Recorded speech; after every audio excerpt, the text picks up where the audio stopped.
Welcome back to another technical deep dive here in the debug zone.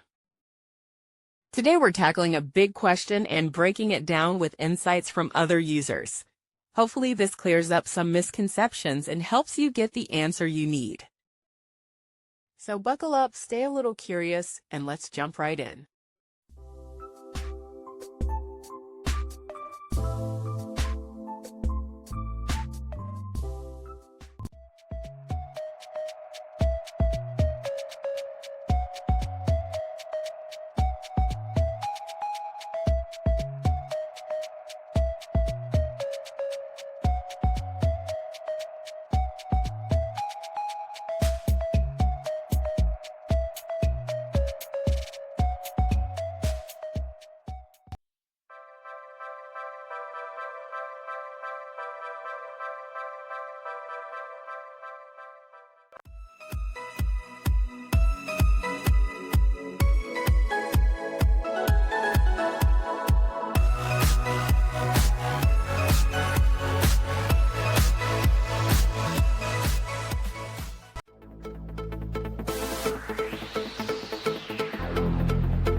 And that's a wrap.